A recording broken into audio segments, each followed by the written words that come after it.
harmoni dan keluarga di bulan Ramadan. Kenapa? Karena bulan Ramadan ini sangat erat dan kuat hubungannya dengan keluarga. Ibu, maaf, buat bapak-bapak juga. Apa yang dipaksakan sama Allah Subhanahu wa taala dan hanya terjadi di bulan Ramadan dan berkaitan dengan keluarga. Apa Ibu?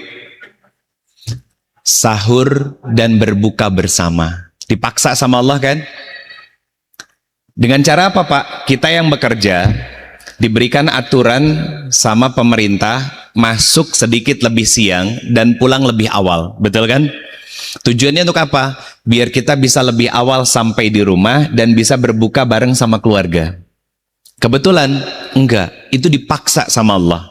Aturan yang sudah dibuat sama Allah diturunkan kepada pemerintahan-pemerintahan yang ada. Sehingga kita akhirnya apa? Masuk lebih siang dan pulang lebih awal. Kenapa? Karena waktu istirahatnya nggak ada untuk makan siang. Artinya apa? Keluarga itu menjadi nilai utama ketika Ramadan datang. Setelah 11 bulan yang namanya keluarga banyak yang tercerai-berai. Betul kan? Mohon maaf, maksud tercerai-berai gini gimana? Suami sibuk dengan pekerjaan, ibu sibuk dengan pengawasan. Ketemu di dalam rumah, di waktu-waktu semua energi sudah habis. Sisa tenaga, sisa perhatian, ya. Kadang nggak sedikit campur sama pasangan, campur sama keluarga, campur sama anak dan juga orang tua, yang muncul bukan perhatian dan kasih sayang, tapi justru luapan emosi. Pertanyaan saya, apakah seperti itu yang Allah mau? Bukan. Bukan itu yang Allah mau. Yang Allah mau adalah di bulan Ramadan ini kita dimadrasahkan, dilatih. Contoh begini Ibu, Bapak pernah ikut pelatihan ya? Ibu pernah ikut pelatihan mungkin? Nah, catatannya begini, kalau ikut pelatihan, biasanya setelah selesai pelatihan, apa yang kita rasain? Masih kebayang segala sesuatu ilmu yang kita pelajari dan kita praktekkan dalam pelatihan. Itu yang benar. Tapi kebanyakan juga selesai pelatihan lupa ilmunya, gak meraktekin lagi. Nah, orang yang kedua ini orang yang sudah terlalu nyaman dengan ritme kehidupan dia yang kurang baik. Yang satu dia mengupayakan untuk menjadi lebih baik. Apa? Ilmu yang didapat ketika pelatihan, dia jaga konsistensinya di luar pelatihan itu.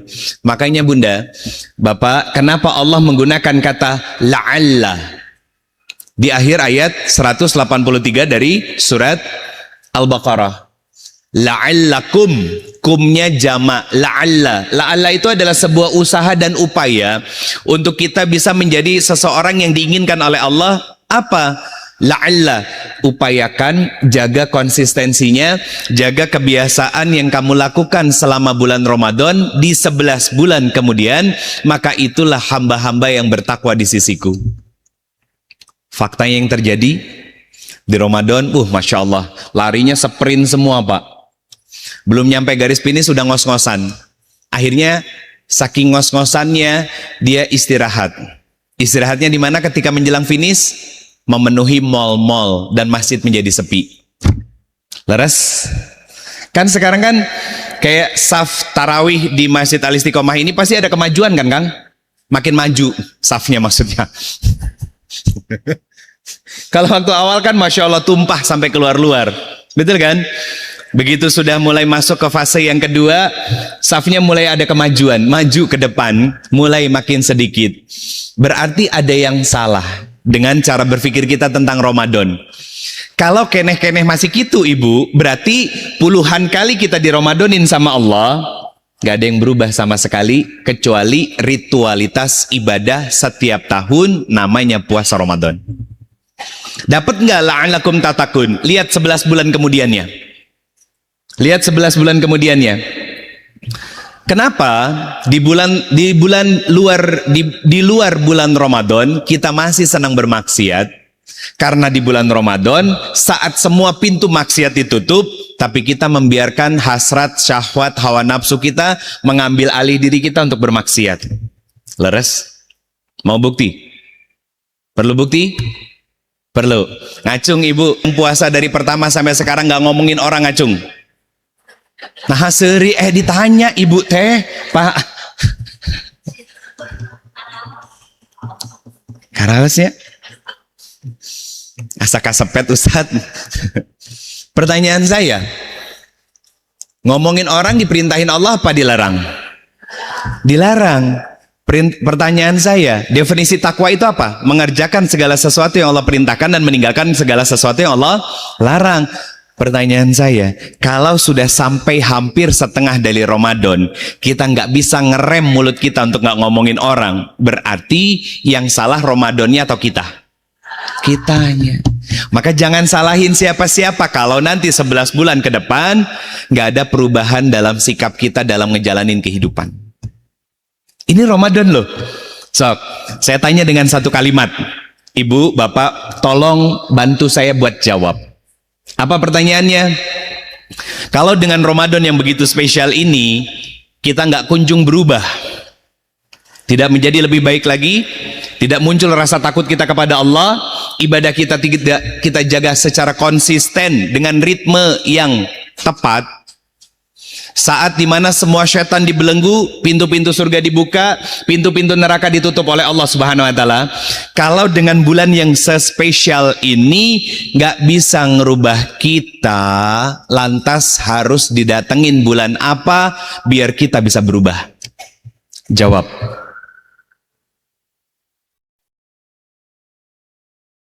Jawab ibu, bapak. Betul kan? Kita nggak sadar kalau kita sakit. Makanya sama Allah diopnam selama 1 bulan. Diopname ini ibu. Sama Allah didiagnosa. Kalau di bulan Ramadan kita masih bisa ngomongin orang, oh berarti diagnosanya apa? Kita masih hobi jelek-jelekin dan ngomongin orang. Berarti analisanya, saya harus berhenti melakukan itu. Kenapa? Karena setan dibelenggu, kalau saya masih bermaksiat begitu, artinya saya sendiri setannya. Betul kan? Proses opnam kan begitu. Dianalisa, ya kan? Di apa namanya? Bukan diinvestigasi, apa? Apa sih namanya ya? Apa Pak? Oh, didiagnosa, betul. Apalagi tadi Bu? Observasi. Observasi, diteliti kita. Kenapa? Ibu, saya izin sambil berdiri ya. Nanti duduk lagi. Saya bagi 2 dulu. Kita keluarin Quran surat kedua, ayat ke-10. Apa kata Allah? Fi qulubihim marad. Hati manusia berpenyakit. Apa bentuk penyakitnya? Banyak bunda. Iri, dengki, hasad, pelit, itu penyakit. Nanti ada kenceleng awal bulan ya. Ada biru, merah, oranye, abu-abu. Kalau yang dimasukin yang oranye, yang abu-abu, fi qulubihim marad, hatinya berpenyakit. Karena hati kita berpenyakit, di ayat 183-nya, ini salah satu tarbiyah dari Allah, kita diopnam selama 30 hari. Apalagi ini sebagian besar ibu-ibu, bukan sebagian besar, sebagian kecil sudah golden age. Sudah melewati masa menopause, ya kan? Artinya tidak lagi menstruasi. Berarti kan nggak ada yang jebol dan nggak ada yang bolong dalam puasa Ramadannya. Bapak-bapak nggak mungkin bolos puasa. Kenapa? Orang yang nggak puasa itu lagi menstruasi atau nifas, belum balik, dan yang ketiga gila. Jadi kalau ada laki-laki Pak menstruasi enggak, nifas enggak, belum balik, nggak mungkin dah bulu di mana-mana. Kalau nggak puasa di bulan Ramadan, laki-laki berarti dia berpenyakit hatinya, merasa benar dan merasa baik. Nah, ciri lain dari hati yang berpenyakit, kadang masih malam di waktu taraweh masih suka ngelihat ojek online yang seliweran kemana-mana, ya. Terus kita ngomong, eta teh nanaonan, bukannya taraweh malah kaditu kadieu wae gitu. Punten ibu bapak, beliau sedang cari nafkah. Cari nafkah hukumnya wajib, sedangkan sholat tarawih sunnah. Nah, yang tadi julid, eta teh nanaonan masih keliling-keliling keneh wae gitu kan. Itu berpenyakit hatinya, merasa baik dan merasa benar.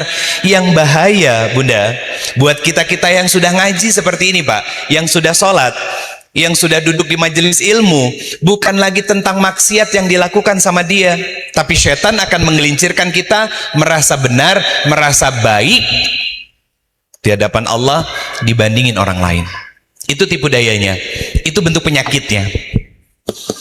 Apalagi penyakit hati, iri, dengki, hasad, pelit, ya, suka ngomongin orang, jelek-jelekin orang, merasa paling benar, merasa paling baik dan lain sebagainya. Itu gambaran dari penyakit hati. Makanya Allah tarbiyah kita selama 1 bulan di bulan Ramadan. Biar apa? Biar kita sehat dan bugar. Kan kalau sudah diopnam, keanalisa, keobservasi apa masalahnya, dapat solusinya nggak? Dapat solusinya. Kalau sudah dapat solusinya, apa yang dilakukan? Perbaikan. Kalau sudah diperbaiki, nanti tubuh kita perlahan pasti akan sehat lagi, bugar lagi. Itulah definisi kalimat la'allakum tattaqun. Selama 1 bulan kita dibiasakan sholat tarawih, sholat dijaga waktunya, dibangun harmoni. Pagi sebelum subuh kita makan bersama-sama keluarga, sore setelah azan maghrib kita makan berbuka dengan keluarga. Itu kan sebuah solusi ritme perjalanan. Tentang apa? Dari opnam kita observasi, evaluasi. Iya ya Pak ya, selama ini kita jarang duduk makan kayak begini. Papa karena memang berusaha untuk membahagiakan keluarga sampai rela pulang malam, bahkan berangkat ketika anak-anak belum bangun, ya kan? Muncul solusinya apa? Kalau bisa berarti dikurangi waktu di luar rumahnya untuk lebih banyak waktu di rumah bersama dengan keluarga. Kalaulah tidak bisa, maka opsinya apa? Pilihan keduanya, setiap weekend menjadi waktu khusus untuk keluarga. Itu solusi. Terus apa yang terjadi? Ada perbaikan kan? Makin hangat rumah tangganya kan? Sama keluarga, sama pasangan, sama orang tua, makin hangat, makin harmoni. Akhirnya apa? Rumah tangganya bahagia, keluarganya sehat afiat. Bahagia bukan hanya sekedar terlihat bahagia, tapi betul-betul bahagia karena polanya digunakan sebagaimana mestinya. Ibu, bajunya beda-beda, tapi secara pondasi dasar polanya sama. Betul kan? Yang namanya lengan pasti di sini yang dipotong dan itu pasti melengkung, ya. Kemudian kalau yang mau pakai tunik maka 3/4 atau bisa sedikit lebih di bawah lagi. Kalau gamis ngegeblus sampai ke bawah. Polanya sama. Jadi sama ibu, mau maksiat dalam Islam polanya ada, mau memperbaiki kehidupan dalam Islam polanya ada. Dan di Ramadan ini salah satu, bukan garis finish Pak, tapi ini garis start. Garis start kehidupan menuju 11 bulan kemudian di Ramadan ini. Kalau di Ramadan ini kita nggak bisa menjaga hawa nafsu dan syahwat kita, pengennya di ngertiin, pengennya dipahamin, ya, pengennya dibahagiain dan lain sebagainya, maka nanti di 11 bulan kemudian kita nggak punya kontrol terhadap diri karena setan-setan sudah dilepaskan lagi belenggunya Pak. Sudah dilepaskan lagi. Apa yang terjadi akhirnya? Kembali ke setelan pabrik lagi. Makanya kalimat la'allakum tattaqun ini secara kaidah bahasa Arab itu menjadi sebuah pesan dari langit buat kita. Apa pesannya? Usahakan semaksimal mungkin untuk menjadi pribadi-pribadi yang lebih baik lagi dari kehidupan sebelumnya. Kurang lebih itu pesan langit yang begitu. Agar apa? Kita sebagai seorang hamba bisa menjaga harmoni dengan Allah, nanti Allah yang jaga harmoni kita dengan keluarga. Tapi Ustadz, banyak keluarga yang suaminya sholat di masjid, tapi sampai di rumah keras kepala dan egois. Ibunya rajin duduk di majelis ilmu, tapi anaknya sering diabaikan dan disakiti. Berarti ada yang salah dengan apa? Niatnya. Niat ketika ngaji, niat ketika sholat. Pak, Ibu, begini. Kalau kita dekat dengan Allah, maka pasti ada perubahan dalam hidup kita terhadap sesama. Pasti ada perubahan terhadap sesama. Nggak mungkin nggak. Karena apa? Bunda, Bapak sekalian, Umar bin Khattab itu kan sangat ditakuti ya sama musuh-musuh, sama manusia. Ketika menjadi kafir, kaum muslimin yang jumlahnya masih sedikit itu takut sama Umar. Begitu masuk Islam, kaum muslimin menjadi kuat dan musuh-musuh Islam gentar dan takut kepada kaum muslimin. Makanya akhirnya apa? Penyiksaan yang dilakukan sama kaum musyrik itu tidak sekaligus menyeluruh, satu-satu disiksanya. Apalagi di awal-awal Islam, sebelum Umar masuk Islam, Sumayyah binti Khayyat, ya kan, dan suaminya disiksa. Kemudian Bilal bin Rabah disiksa. Karena apa? Kedudukan mereka rendah, Pak. Kedudukan mereka menjadi seorang budak. Yarhamukumullah. Begitu Umar Hamzah masuk Islam, Islam punya bargaining, punya marwah, punya kekuatan. Walaupun pada akhirnya tetap dizolimi. Umar masuk Islam karena mendengar, membaca surat Toha dari ayat ke-1 sampai ayat 20. Surat Toha yang sama yang kita baca setelah 15 abad. Pertanyaannya begini, kenapa dulu surat Toha itu mampu melembutkan hati Umar dan akhirnya berubah menjadi pribadi yang lebih baik lagi, sedangkan kita membaca surat Toha tapi tidak berubah sama sekali? Apa yang salah? Padahal ayat dan suratnya sama. Sama kan Quran yang kita baca dengan Quran di zaman Rasulullah SAW dan para sahabat dulu sama. Cuman bedanya sekarang kita dibaca. Kalau dulu ditalakikan, dimurojaahkan secara langsung, Pak. Baru di zaman Utsman bin Affan Al-Quran itu ditulis. Untuk apa? Untuk menjaga kelestarian Al-Quran itu, karena banyak para penghafal Al-Quran saat itu yang syahid. Makanya Utsman memerintahkan seorang sahabat untuk menuliskan, dirangkum, makanya disebut dengan apa? Ras Utsmani. Di zaman Utsman bin Affan yang pertama kali. Belum ada fathah, kasroh, domah, belum ada ibu, tapi sudah tertulis semuanya. Sama seperti sekarang. Nah, pertanyaannya sederhana. Kenapa orang-orang dulu bisa begitu sadar? Punten Ibu ya, Bapak, ketika dibacakan ayat tentang hukuman, tentang neraka, mereka nangis. Ketika dibacakan tentang larangan, mereka jauhkan. Kalau sekarang diomongin tentang larangan, ah maknya Ustadz. Makanya kenapa ayat ke-10 dari surat Al-Baqarah ini yang saya sampaikan sebagai pembuka awalnya, Ibu bisa buka Quran di ayat 8 sampai 9 dari surat Al-Baqarah ini. Di ayat ke-8, banyak dari kita mengaku muslim padahal dusta. Bukan Islam KTP. Ini lebih bahaya lagi. Apa sebutannya? Munafik. Siapa munafik itu?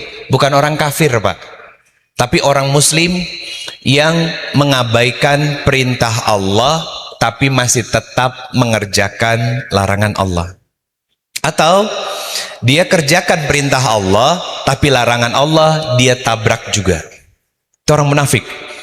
Makanya hatinya berpenyakit dan gak bisa membedakan mana yang benar dan mana yang salah pada akhirnya. Bagaimana solusinya harus dihadirkan? Makanya Islam betul-betul memberikan sebuah runtutan pemahaman yang benar untuk menjalani kehidupan. Ini diagram kehidupan kita. Ini hubungan kita dengan Allah, ini hubungan kita dengan manusia. Ini hablum minallah, Quran surat ke-51 ayat 56. Hubungan dengan manusia, Quran surat kedua ayat 30. Ini hablum minallah, ini hablum minan nas. Ketika baik kita hubungannya dengan Allah, maka harusnya menjadi orang yang baik dengan sesama manusia. Tapi kalau ada orang yang terlihat dekat dengan Allah, tapi bermasalah dengan manusia, maka hatinya berpenyakit. Hatinya berpenyakit. Kenapa? Karena dia nggak jujur dalam ibadahnya kepada Allah. Nggak ada ceritanya Pak dalam Islam, Ibu, orang yang dekat sama Allah tuh zolim sama manusia, nggak ada. Kecuali kalau dia berpenyakit. Kenapa? Iri, dengki, hasad. Makanya pengen mengambil kenikmatan dari orang lain. Ini surat Az-Zariyat ayat 56 yang hablum minallah, hablum minan nasiyah, Quran surat Al-Baqarah ayat ketiga 30. Ini sebuah rumus sederhana Ibu, Bapak. Biar apa? Ketika kita harmoni dengan Allah, maka harmoni dengan keluarga terjaga. Saya mau nyampein sebuah pesan dari seorang ulama besar, namanya Imam Ibnu Qayyim Al-Jauziyah rahimahullah. Beliau berkata, benarnya pemahaman dan baiknya niat kita termasuk nikmat terbesar yang Allah berikan setelah nikmat keislaman. Baiknya pemahaman, benarnya pemahaman, lurusnya niat kita, itu adalah nikmat terbesar yang Allah berikan kepada seorang hamba setelah nikmat keislaman. Kenapa benarnya pemahaman itu menjadi kenikmatan terbesar yang Allah berikan? Karena Nabi mengatakan begini, man yuridullahu bihi khairan yufaqihu fiddin. Kalau Allah menginginkan kebaikan, kemaslahatan, keselamatan pada diri seseorang, maka Allah akan memberikan pemahaman agama kepada orang itu. Nah, pertanyaannya sederhana. Bapak Ibu sering ngaos kemana-mana, pertanyaannya sederhana. Seberapa paham puluhan tahun ilmu yang kita pelajari? Koreksiannya dari sini. Koreksiannya. Satu, bagaimana hak Allah? Yang kedua, bagaimana hak pasangan kita? Yang ketiga, bagaimana hak atas anak-anak kita? Kalau hak berarti kewajiban bagi kita, ya. Kalau hak dari Allah berarti kewajiban kita. Haknya pasangan kewajiban. Yang keempat, bagaimana hak orang tua? Yang kelima, bagaimana hak lingkungan sosial? Yang ini semua menjadi kewajiban kita. Contoh, apa yang Allah inginkan dari diri kita? Kata Allah di Quran surat ke-51 ayat 56, wa ma khalaqtul jinna wal insa illa liya'budun. Allah pengen kita beribadah kepada Allah Subhanahu wa taala. Sebentar Ibu. Bagaimana ibadah yang diinginkan oleh Allah Subhanahu wa taala? Contoh, salat. Contoh, salat.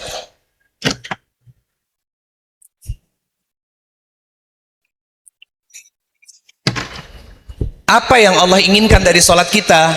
Quran surat 29 ayat 45. Inna salata tanha anil fahsya'i wal munkar. Salat akan mencegah kita dari berbuat kemaksiatan. Pertanyaan saya, sudah ratusan ribu bahkan sampai jutaan rakaat kita kerjakan dalam salat kita. Pertanyaannya sederhana, berapa persen yang khusyuk? Satu. Kedua, seberapa hebat salat yang kita kerjakan selama ini mencegah kita berbuat kemaksiatan? Berbuat zalim kepada Allah. Yarhamkumullah. Itu koreksiannya. Contoh ibadah yang lain, puasa. Apa yang Allah inginkan? Quran surat kedua ayat 183. Bagaimana puasa kita? Kualitasnya. Masihkah bermaksiat dalam puasa kita? Atau menjadi seorang hamba yang betul-betul menjaga diri kita? Ibu bapak, yang namanya di opname itu kan kita pasti akan menahan diri, menjaga diri untuk tidak makan sesuatu yang dilarang sama dokter. Betul? Terus kenapa di bulan puasa yang sudah jelas-jelas dilarang sama Allah untuk dikerjakan ini nggak boleh, ini nggak boleh, tapi masih bisa dikerjakan sama kita? Berarti kita bohong, nakal. Makanya nggak sembuh-sembuh penyakit dalam diri kita akhirnya. Betul kan Ibu? Ibu tahu ya rumah sakit ya, kerabat kita atau mungkin nauzubillah min dzalik, jangan sampai kita lah, pernah dirawat. Kan kata dokter, Ibu nanti nggak boleh makan ini, nggak boleh makan ini, nggak boleh makan ini ya. Harus banyaknya makan ini, makan ini. Kata Allah, banyakin ibadah, tinggalin maksiat. Ibadahnya dikejar, dikerjain, tapi maksiatnya dilakuin. Sembuh tuh? Nggak bakalan sembuh. Itu sederhana kiasannya. Kiasan yang sederhana. Rumah sakit, kita datang ke dokter, di opname, dilarang ini, kita tabrak. Yang udah kena asam urat, makan kacang-kacangan, apa yang terjadi? Nyut-nyutan, linu, badan pada kebas, sakit semuanya. Enak nggak begitu? Nggak enak. Itu kita Ibu. Makanya Allah membahasakan fi qulubihim marad, dan kita nggak sadar kalau di hati kita ada penyakit, Pak. Kita nggak sadar. Akhirnya apa? Pulang ke rumah sebagai suami pengennya di ngertiin, pulang ke rumah ketemu sama seorang istri ketemu sama suami, istri pengennya didengar tanpa memahami kondisi dan keadaan suaminya. Fi qulubihim marad, itu berpenyakit hatinya. Mendidik anak, ketika anak salah, anak yang dimarahin, bukan koreksi dan evaluasi diri. Fi qulubihim marad, merasa benar dan merasa baik. Padahal banyak dari kita yang menjadi orang tua dipaksa sama Allah, belajarnya belakangan.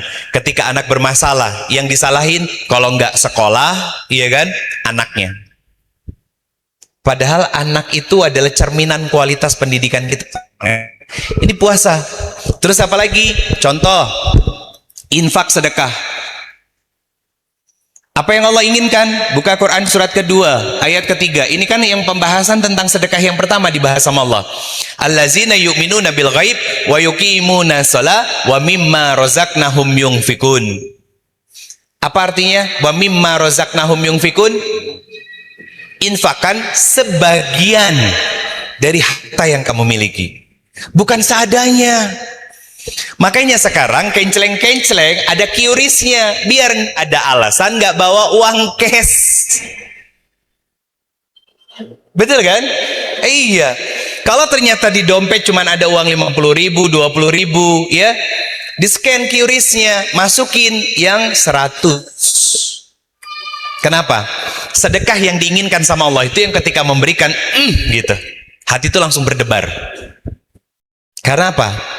Kalau memberikan sesuatu, hati kita sampai berdebar, maka nanti Allah akan berikan balasannya yang membuat hati kita berdebar-debar. Kenapa? Kok dapat ya? Kok bisa ya? Nah, itu ajaibnya Allah, Pak, Ibu. Ketika Allah ambil sesuatu dari kehidupan kita, dan kita tidak pernah ingin itu diambil oleh Allah, tapi dipaksa untuk diambil sama Allah, maka kita akan dikembali sesuatu yang sudah diambil tadi dengan sesuatu yang tidak pernah terbayangkan sama kita sebelumnya. Itu hebat Allah. Bukan ngambil, tapi minjem sesuatu yang dipinjemin ke kita. Coba, yang disebut dengan kalimat tijaroh, perdagangan dengan Allah yang gak akan pernah rugi. Ini sama Allah. Karena kualitas sholat, puasa, sedekah, dan lain sebagainya, ibadahnya, itu akan mempengaruhi 4 kewajiban kita yang lainnya. Contoh, dengan pasangan, suami dan istri. Apa kewajiban seorang suami kepada istri? Quran surat keempat ayat 34. Yang pertama, ngedidik istri. Yang kedua, ngasih nafkah. Ngasih nafkah. Ketika ngedidik, ngasih nafkah ke istri, Pak, terus ternyata istri sering melupakan segala kebaikan yang kita lakukan, kata Allah di Quran surat keempat ayat 19, wa'asiruhunna bil ma'ruf, jangan kau sakiti, perlakukan dia tetap dengan cara yang baik. Artinya bukan berarti kita nggak boleh marah, boleh marah, tapi jangan sampai main tangan. main fisik, atau kejahatan verbal. Kejahatan verbal. Apa kewajiban seorang istri yang merupakan hak seorang suami? Di ayat yang ke-34 bagian akhirnya, fasolihatu, istri yang solihah itu dan dekat dengan Allah, hak-haknya Allah sudah ditunaikan, qanitat, taat kepada suami tanpa tapi. Hese ibu, itu hak suami. Kenapa ngerasa susah? Karena ketika takbir mengerjakan sholat, getaran takbirnya nggak sampai kerasa dalam hati kita. Itu bu, coba evaluasi, coba yuk kita masuk ruang sini lagi nih, kita observasi, masuk ruang opname diri kita. Emang bener sikap suami kita nyakitin kita, atau salahnya kita dalam berharap dan berekspektasi? Yang mana yang benar? Salahnya kita yang berharap dan berekspektasi kepada manusia, makanya dibuat sakit sama Allah. Susah nggak jadi suami? Susah ibu. Susah nggak jadi istri pak? Susah pak. Karena kenapa saya katakan susah? Karena banyak yang menganggap, dari kita banyak yang menganggap bahwa musuh kita itu adalah pasangan kita. Salah. Musuh kita adalah hawa nafsu dan ego di dalam diri kita. Apa egonya seorang istri? Pengennya didengar, pengennya diduluin, pengennya dipahamin. Betul kan? Pertanyaan saya, apakah setiap suami bisa konsisten menjaga moodnya biar bisa mendengar ibu? Ketika nggak bisa mendengar, bukan berarti suami berubah, berarti ibu punya peran untuk menjadi seorang wanita yang mampu menenangkan suami. Satu sama lain kan akhirnya berfastabiqul khairat, di situ pahalanya. Tapi Ustadz, dah selama ini saya selalu yang harus ngalah sama suami. Alhamdulillah, berarti ibu dikasih jalan VVIP menuju surga karena taat kepada suami, melayani suami, menghormati suami. Terus bagaimana dengan suami saya? Itu urusan dia dengan Allah. Ketika dia zolim, dosa dia sama Allah. Selesai. Gak semuanya harus dirasain pakai perasaan ibu. Kenapa? Musuh utama perempuan adalah perasaannya sendiri. Perasaannya sendiri. Mau bukti? Kalau lagi marah nih bu, bapak itu ya sebagai seorang suami yang ibu tahu bapak nggak pernah sabar, ibu terus yang capek. Coba deh temenin suami kerja, nggak usah direcokin, temenin aja, izin sama suami ke tempat bisnisnya, ke tempat usahanya, temenin. Gabut ibu pasti gabut. Suami, ibu, punten, ada yang berangkat pakai motor, hujan kehujanan, panas kepanasan, di jalan lagi berhenti lampu merah, seruduk dari belakang sama motor orang. Untung nggak jatuh. Ibu tahu? Belum tentu. Saya pernah ketemu seseorang, beliau kerja, mohon maaf ibu, saya sedikit cerita ya, di salah satu lembaga ribawi. Dia udah ngaji pak, dia cerita, Ustadz, saya pingin keluar, tapi ketika saya ingin resign, yang kebayang di kepala saya itu adalah wajah istri dan anak-anak saya.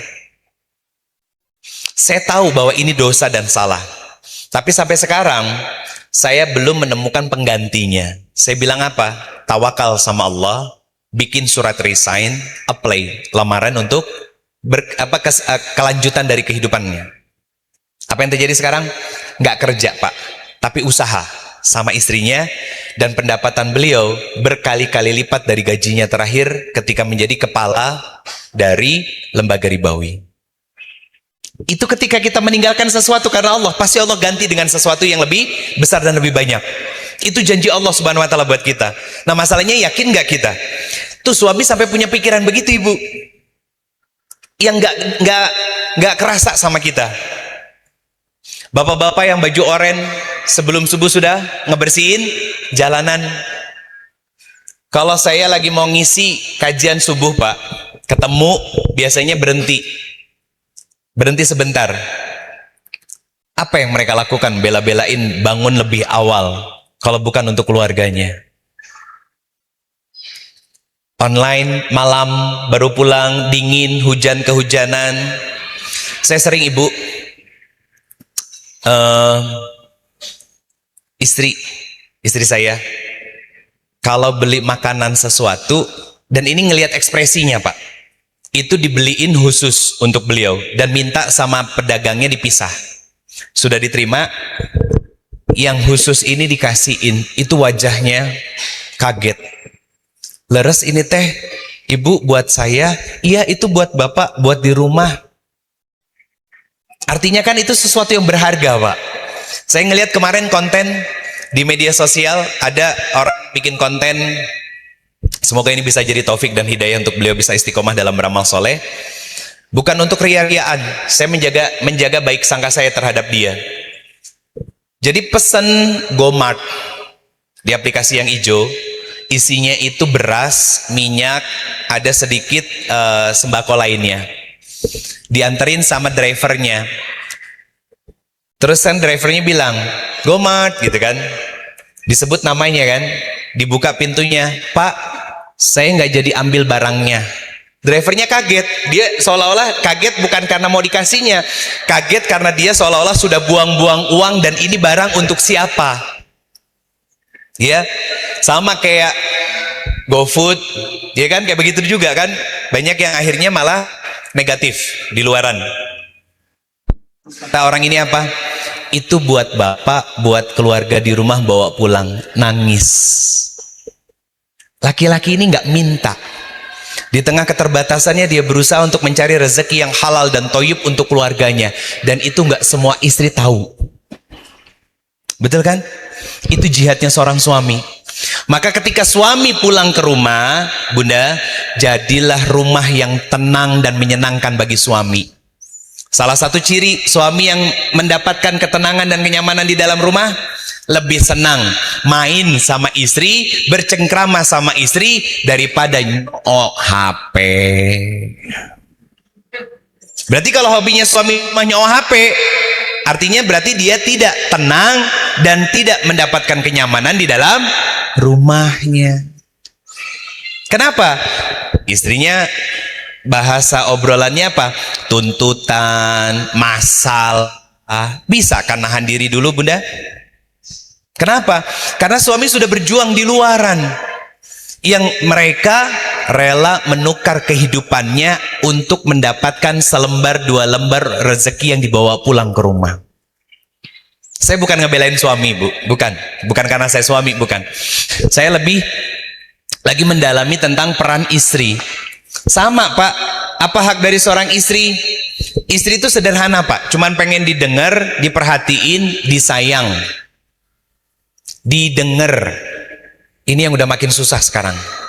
Bapak-bapak kalau di masjid, Masya Allah, orang cerita segala macam, gitunya, Masya Allah, antusias. Giliran ke rumah, jempling. Problem kan, fi qulubihim marad, berpenyakit. Makanya egonya muncul Ibu. Ego di dalam diri kita. Padahal harmoni kalau dengan Allahnya benar ibadahnya. Terus lanjutannya, dengan anak-anak. Dengan anak-anak. Ibu-ibu, anak-anak yang sudah bekerja, sudah kuliah, mungkin masih kuliah dalam satu kota, atau kalaupun kerja di luar kota, Bapak, Ibu, pertanyaannya sederhana. Seberapa sering kita ditanyain kabar sama anak-anak kita? Seberapa sering kita ditanya, Mama, nuju palai naon? Bapak, aku pengen cerita, kangen ngobrol sama Bapak. Kalau gak pernah ngelakuin itu, punten, gagal kita mendidik anak. Simple. Itu masalah nanya kabar. Kenapa? Karena kita juga nggak pernah nanyain kabar orang tua kita. Makanya langsung dihukum sama Allah anak-anak kita yang padahal masih berada di bawah naungan kita. Mereka belum nikah. Saya belum ngomongin tentang nikahnya mereka. Mereka jarang nanyain kita. Pulang ke rumah, masuk kamar. Teteh udah pulang? Iya mah, cium tangan, masuk kamar. Seharian di kamar. Nggak pernah nyamperin kita, keluar kamar cuman ngapain? Kalau nggak mandi, makan. Problem itu Pak. Mungkin menurut kita positif ya, alhamdulillah Ustadz, dah anak saya mah senang di rumah, insya Allah nggak ngapa-ngapain. Nggak pacaran juga Ustadz. Lihat di rumahnya ngapain, interaksikah sama kita? Atau justru malah punya dunianya sendiri? Kalau punya dunianya sendiri dan jarang ngobrol sama kita, dan nggak mau diajak keluar main sama kita, ada masalah dengan kedekatan hati dan jiwa kita dengan anak. Itu PR, Pak. Jangan dikira. Karena apa? Ibu, bunda, ayahanda sekalian, alhamdulillah la kulli hal, Ridho kan memang fokus di dunia keluarga, parenting. Ada seorang yang cerita, dan orang-orang yang cerita, ibu, bapak, itu dari level orang biasa sampai dengan level pendidikan yang mentok sementok-mentoknya. Contoh, hal yang susah dilakukan oleh para orang tua terhadap anaknya adalah introspeksi diri. Karena menganggapnya sudah benar mendidik anak. 1. Quran surat ke-31 ayat 12 sampai 19. Yang kedua, Quran surat ke-4 ayat 34 tentang harta. Saya jelasin dulu. Nanti akan saya ceritakan sesuatu. Yang pertama, Quran surat 31 surat Luqman ayat 12 sampai 19. Apa yang harus diajarkan kepada anak-anak kita, Pak? 3. 1. Tanamkan iman yang kokoh, akidah yang benar. Kedua, ajarkan ibadah yang benar. Yarhamukumullah. Wah, Masya Allah. Bersinnya heboh, teteh. Yarhamukumullah. Yang keempat, yang ketiga, ajarkan akhlakul karimah. 3. Berdasarkan ayat 12 sampai 19 dari surat Luqman. Kenapa pembahasan berikutnya tentang harta? Ini yang kadang kita nggak sadar, Pak. Dapat uang nggak jelas, dibawa pulang. Gaji hasil pekerjaan sogok menyogok, dibawa pulang. Uang nggak jelas, hasil tilep-tilepan, bawa pulang ke rumah. Kemakan sama istri, kemakan sama anak. Jangan salahin siapa-siapa. Kalau ternyata anaknya ketika remaja dan dewasa nggak mau dekat sama kita, Pak. Mengeras hatinya. Kenapa? Di ayat 12 dari surat Luqman ini Allah membahas tentang seorang ayah yang ngobrol sama anaknya untuk tidak berbuat syirik kepada Allah, yang artinya punya iman yang kokoh. Karena iman ini yang akan menjaga diri kita dari harta-harta yang gak jelas. Anak gak bakalan mau, istri juga sama. Kalau imannya baik, kokoh ya. Tahu gaji suami 10 juta, 20 juta. Tiba-tiba suami pulang bawa uang sekeresek atau 1 koper. Bukan happy, ibu. Ya Allah, makasih papa, mama bisa shopping, bisa beli tas branded. Bukan. Tapi ditanya, Pak, ini uang dari mana? Bisnis dengan siapa? Tunjukin sama ibu. Ibu minta ditemenin ketemu teman bisnis papa. Kenapa, ibu? Kenapa seorang ibu itu madrasah?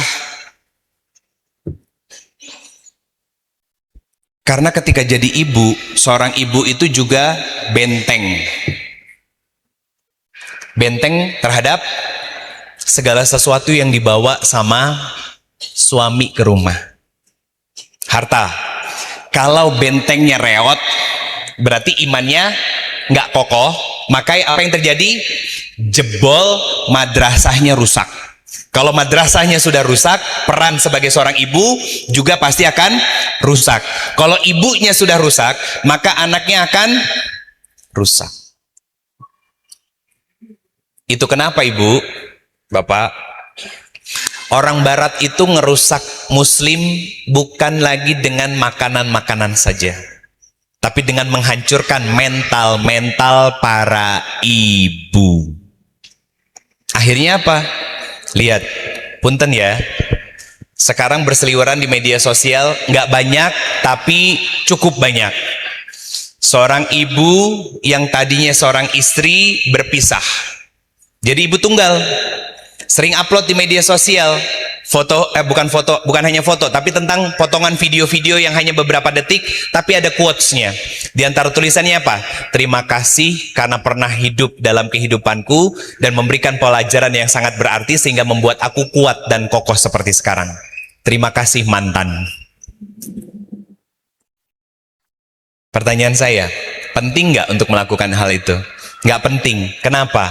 Nggak perlu menceritakan tentang diri kita siapa kepada orang lain, karena yang begitu tuh cari validasi, Pak.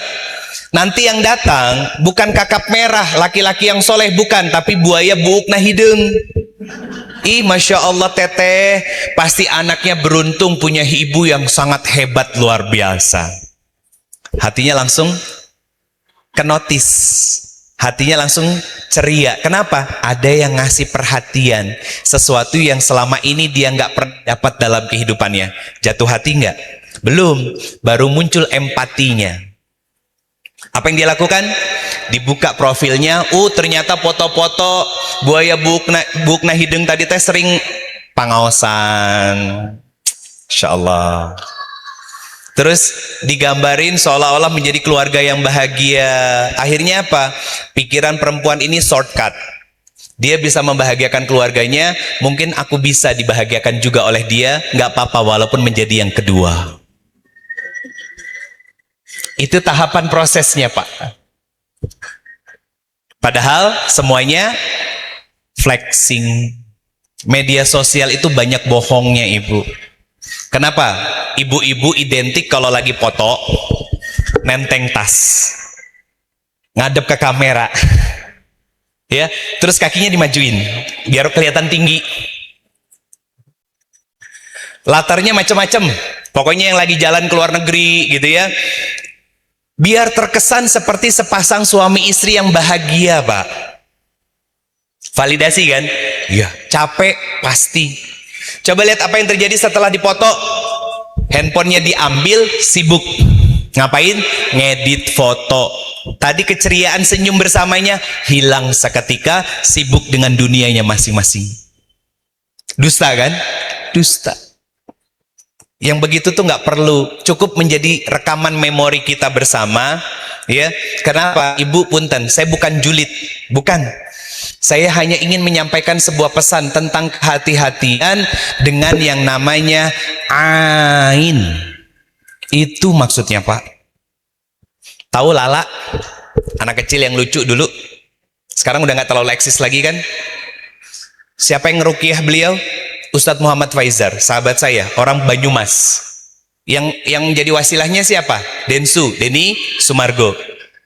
Apa yang diceritakan sama orang tuanya? Sering ada suara aneh-aneh di loteng rumah dan lain. Padahal rumahnya tingkat.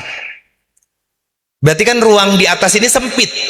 Karena setelah itu ada dak untuk lantai atasnya. Tiba-tiba ada suara aneh pokoknya di langit-langit rumah. Sampai keluar barang-barang aneh dalam rumah itu. Itu ain. Kan sudah banyak ngomentarin. Bunda, hati-hati ain. Oh, kita cuman sharing doang. Enggak kok, kita cuman sharing doang. Begitu imannya lemah, dar, masuk. Pasti terjadi, Pak. Ibu yang sudah punya cucu, posting foto sama cucu, foto mukanya ditutup pakai emoticon, gambar lope atau apakah. Kenapa? Sekarang dunia media itu jahat. Dan Nabi mengatakan tidak hal yang mendahului takdir datangnya adalah ain. Ain. Jadi hati-hati, Pak. Hati-hati, Ibu. Jangan selalu membuka kehidupan kita sama keluarga di media sosial. Seolah-olah menjadi keluarga yang hebring, heboh, bahagia. Contoh lagi nih. Ini tentang kebohongan. Yarhamkumullah. Ada yang sudah terjadwal bakal reunian bukber. Saya paling menghindari reunian dan bukber kayak begitu. Kenapa? Bohong semua isinya. Isinya apa sih reunian, Bu? Cerita tentang suami kerja di mana, apa yang sudah kita punya, anak sekolah dan kuliah di mana, pamer. Sombong, Pak. Datang nih, Masya Allah, cipika-cipiki, ya Allah teteh, awis tepang, blablabla, selesai gitu kan, duduk, seolah-olah heboh, 5 menit, 10 menit, saling cerita dan lain sebagainya, cik, tinggali, nggak lama habis itu, HP-an di. Begitu selesai, mau pulang, sebentar, kita foto dulu, gitu kan, cisis, gitu kan, seolah-olah diposting. Masya Allah, tabarakallah, alhamdulillah, bisa reuni, ini adalah momen terbaik, terima kasih teman-teman, pret. Bohong pisan, man. Iya, sok perhatiin, rata-rata reunian begitu kok, kalau enggak berkelompok-kelompok. Katanya reunian, tapi bikin kelompok masing-masing. Itu menjadi sumber syubhat dan dosa kecil. Lebar apanya? Ibadahnya. Karena apa? Karena memang faktanya begitu sering terjadi. Dilihat bawa mobil apa, dilihat suaminya kerjanya apa, ya. Itu penyakit. Dan gak harusnya menjadi sebuah kebiasaan tahunan.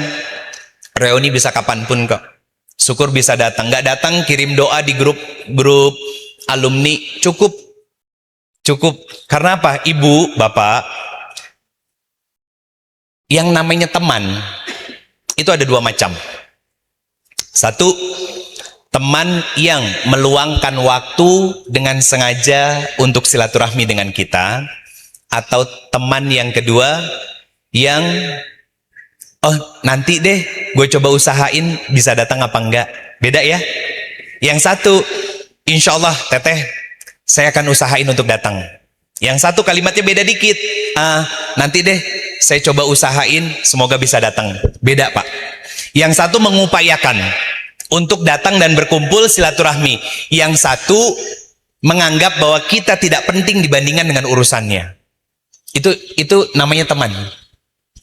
Kalau sahabat pasti akan selalu mengupayakan yang terbaik buat pertemanan dan persahabatan yang ada. Pasti selalu ngebela-belain. Nah, itu tentang lingkungan sosial. Itu tentang lingkungan sosial juga. Haknya orang lain dari kita. Jadi harmoni itu bukan hanya harmoni tentang diri kita sama keluarga. Ibu buka deh dari 183 sampai 187 Al-Baqarah. 183, 184, 185, 186, 187. Kita cek. Ini uniknya Al-Quran, Pak. Kenapa saya ambil 183 sampai 187? Ini kurikulum Ramadan. Ini kurikulum Ramadan. Kita buka sama-sama.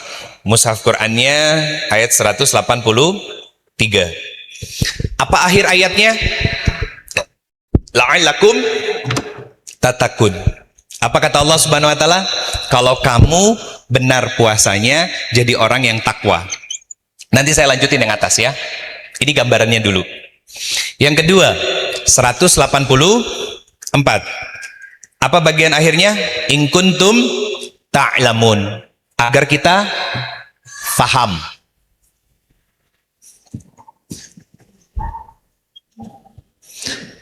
Yang di ayat 185-nya, la'alakum tashkurun. Jadi orang yang bersyukur. Kenapa di tengah-tengahnya Allah pengen kita bersyukur? Ayat 185 ini ada kalimat dari Allah, yuridullahu bikumul yusra wala yuridu bikumul usra. Allah pengen hidup kita mudah.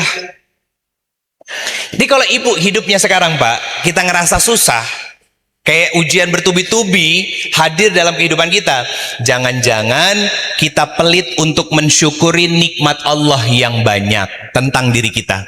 Dikasih hidup, masih sehat, masih bisa ibadah, napas dengan sempurna, jantung masih berdegup, betul kan? Itu yang sering kita lupain. Dan fokusnya pada masalahnya, makanya ribet akhirnya hidupnya, pusing, stres sendiri. Kenapa di ayat 184-nya agar kita menjadi orang-orang yang faham? Karena di ayat 184 ini ngebahas tentang syariat orang-orang yang sedang safar. Berarti secara sederhana dan umum disebut dengan kata syariat. Apa pelajarannya? Kalau kita pengen jadi orang yang bertakwa dekat dengan Allah, maka kerjakan setiap syariat dengan sepenuh hati dan syukuri setiap kehidupan yang engkau berikan agar hidupmu tidak mudah stres. Lanjut ya, nanti saya jadiin satu bunda. Ini istimewa dan luar biasa loh. Di ayat 186-nya tentang apa? Doa. Tentang doa. Apa penutupnya? La'allakum yarshudun. Yarshudun itu satu akar kata dengan kata rusyda, Pak. Apa artinya? Kokoh. Orang yang kokoh itu pasti punya tawakal yang bagus, barnya pasti besar. Orang yang kokoh itu pasti sabar, pasti punya tawakal. Kokoh dia, berdirinya kokoh. Kayak ini. Bangunan ini kan tinggi, Bunda. Kenapa bisa sekokoh ini? Karena pondasinya kuat dan tiang-tiang penyangganya juga kokoh. Terakhir 187. Apa penutupnya? La'allahum yattaqun, agar kalian menjadi orang yang bertakwa. Siapa kalian di sini? Keluarga. Jadi orang yang takwa. Bunda, Pak, ini kurikulumnya, Pak. 183 sampai 186 ini ngomongin tentang diri kita kepada Allah. 187 harmoni kita dengan Allah, ya, itu wujud nyatanya terjadi dalam harmoni dengan keluarga. Gimana cara membacanya? Secara sederhana saya sampaikan biar mudah memahaminya. Saat di bulan Ramadan kita membangun hubungan yang baik dengan Allah, ya, memadrasahkan diri kita, menyekolahkan diri kita untuk mengerjakan semua yang Allah perintahkan dan berusaha mengontrol hawa nafsu kita agar tidak melakukan apa yang Allah larang, sehingga di hadapan Allah upaya dan usaha mendekatkan dirinya kita kepada Allah diberikan stempel berupa hamba yang bertakwa di sisi Allah, yang mengerjakan syariat-syariatnya di 11 bulan kemudian, sebagaimana hadirnya bulan Ramadan di masa sebelumnya, dengan sepenuh hati, dengan pemahaman yang benar dan utuh, dan banyak mengingat segala nikmat yang diberikan ketika ujian hadir dan masalah muncul dalam kehidupannya, dan menjadikan doa sebagai sarana untuk terus mengikat dan mengoneksikan hatinya kepada Allah. Maka Allah akan hadirkan kekokohan dalam kehidupannya. Gak gampang sakit hati, bukan orang yang pemarah, lapang hatinya dalam sabar, dan Allah berikan karunia keluarga yang harmonis dan dekat dengan Allah. Ini kurikulum.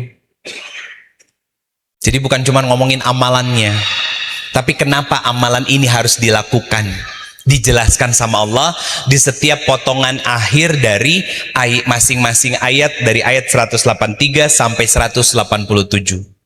Ibu, Bapak, asiknya Al-Quran tuh begitu.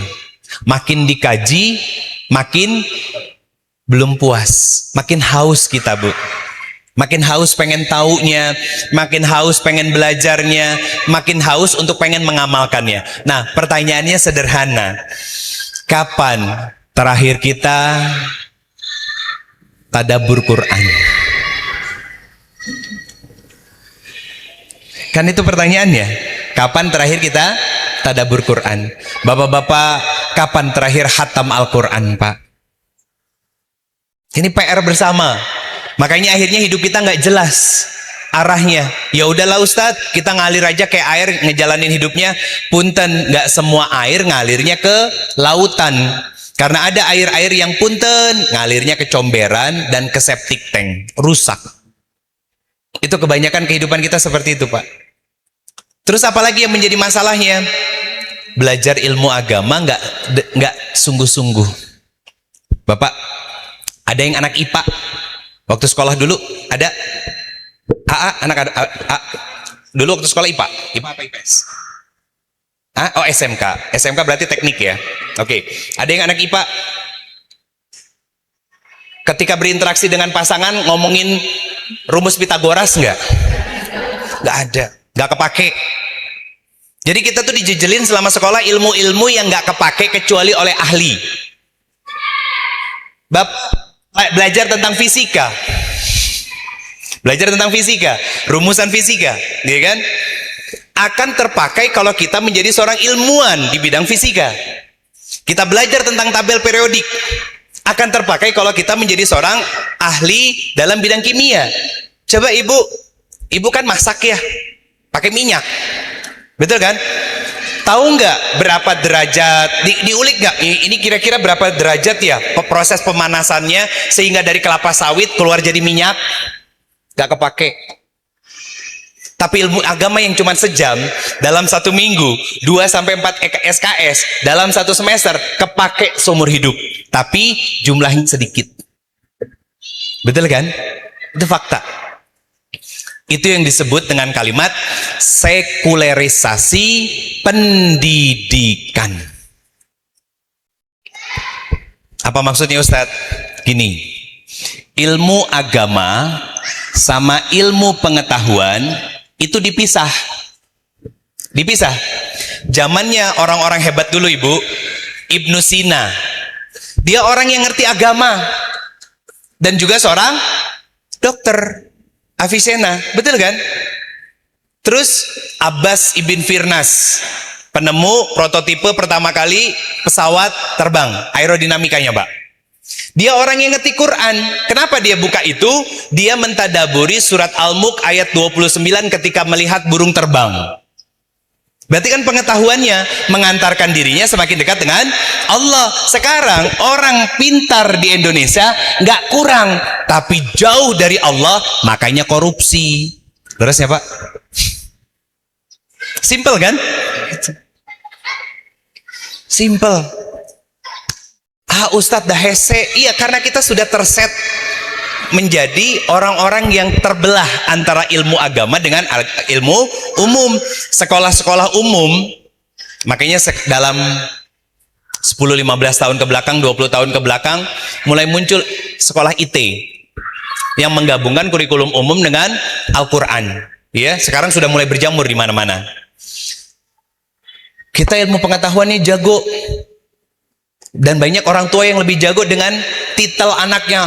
Alhamdulillah anak saya baru selesai S2. Di-upload di media sosial. Terima kasih nak, sudah membuat mama dan papa bangga.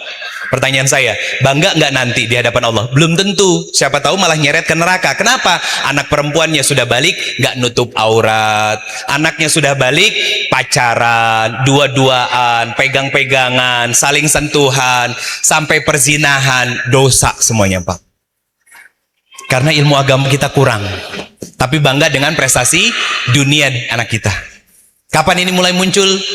Setelah masa Renaissance. Yang pernah belajar sejarah, pasca Renaissance itu kapan? Abad ke-16 masuk ke abad ke-17, muncul revolusi industri Pak, di Inggris sama di Perancis. Nah mulailah proses pengklasifikasian pendidikan yang disebut dengan kalimat pre-elementary, elementary, intermediate. Pernah dengar? Sekarang SD, SMP, SMA. Pendidikan di zaman Daulah Islamiyah dulu namanya madrasah. Satu doang. Madrasah. Mencakup semua tahapan. Nanti jenjangnya berdasarkan usia, kemampuan, dan hafalan. Makanya Imam Syafi'i yang masih kecil datang ngaos, dianterin sama ibunya Pak, dalam kondisi, maaf sebentar, live-nya agak putus.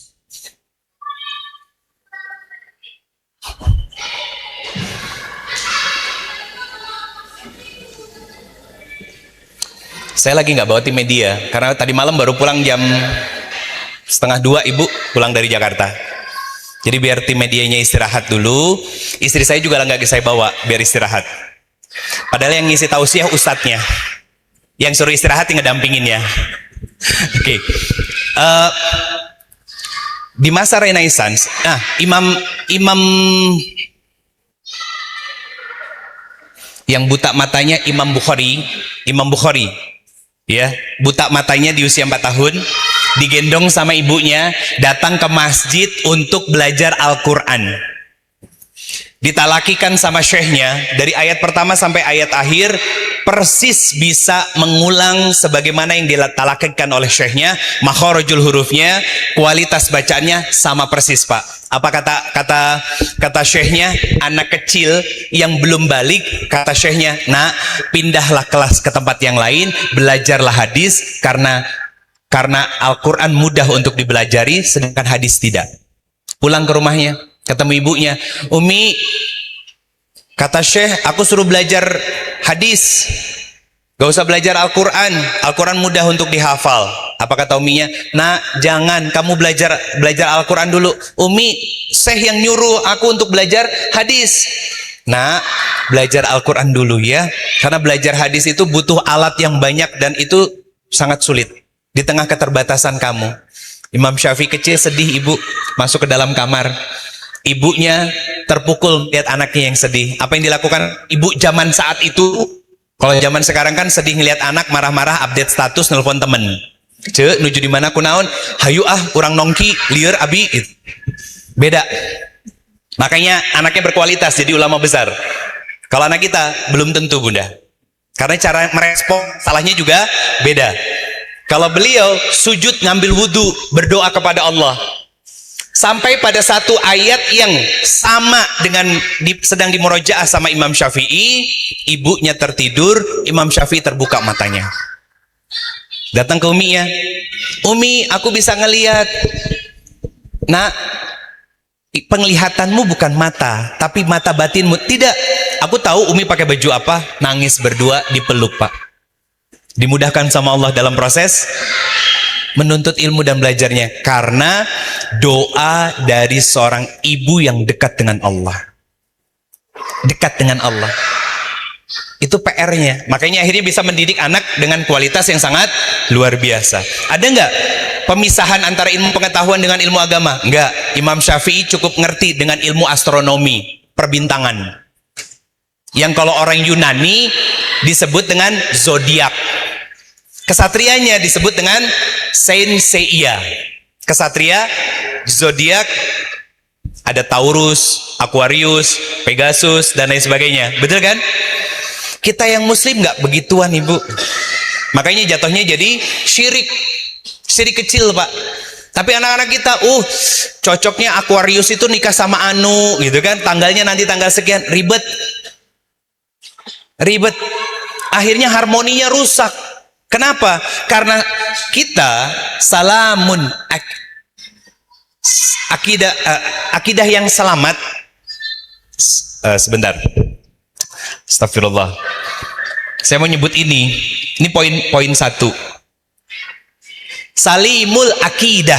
Astagfirullah. Salimul akidah. Akidah kita nggak selamat, rusak. Salim akidah itu maksudnya gimana? Beribadah dengan sepenuh hati kepada Allah, punya pemahaman agama yang benar, dan tidak meninggalkan ilmu pengetahuan berdasarkan perkembangannya sekarang, Pak. Ibu punya handphone, ada kameranya. Siapa yang menemukan kamera itu? Muslim di abad ke-9, namanya Ibnu Al-Khaitam. Ngapain dia? Mengkaji kornea mata. Kornea mata. Ada umbra dan penumbra. Masih ingat pelajaran IPA waktu itu? Atau lupa? Ya karena nggak kepake, ibu. Kita tuh belajar sesuatu yang nggak kepake. Nggak kepake sama sekali. Tapi jadi bisnis bagi orang-orang di sono. Termasuk MBG kan? Iya. Ustadz nyerempet gitu kan. Gak apa-apa kok, saya punya kewajiban untuk mengingatkan. Masalah dosa itu urusan mereka semua, ya. Karena apa? Kita tidak hidup selamanya di dunia. Nanti akan ada perjalanan panjang setelah ini. Pertanyaannya sederhana, kita sudah punya bekal yang cukup atau belum? Nah, itu Bunda. Jadi daripada sibuk menilai orang lain, ya, lebih baik sibuk dengan diri kita sendiri. Tunaikan yang 5 ini. Dan Allah, ibadahnya diperbaiki kualitasnya, diperbaiki kualitasnya. Yang kedua, dengan pasangan, ibu, jadilah istri yang solihah. Bukan saya yang nyuruh, Allah fasolihatu. Dekatlah sama Allah, wahai para wanita. Jadilah istimewa di antara wanita-wanita yang istimewa di langit. Ibu, ada sebuah cerita. Apa ceritanya? Ibu kalau nyakitin suami, ibu digibahin sama penghuni surga bidadari. Apa kalimatnya? Jangan sakiti suami kami, jangan zolimi suami kami, karena waktumu bersama dia tidaklah lama, karena setelah ini dia akan bersamaku di dalam surga. Hadisnya sahih. Riwayatnya salah satunya dari Ummu Salamah. Riwayatnya dari Ummu Salamah. Jadi kalau ibu nyakitin suami, nggak nurut sama suami, nolak ajakan berhubungan badan sama suami, ibu digibahin sama penghuni surga. Tapi kalau ibu jadi soleha, mampu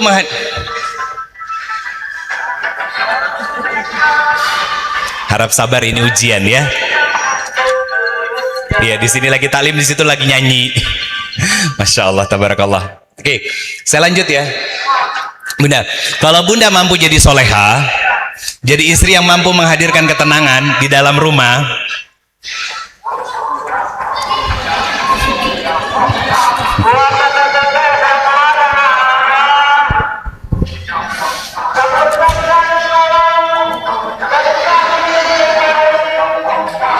nggak apa-apa kok. Saya lanjut ya, suaranya tapi masih jelas ya, masih. Oke.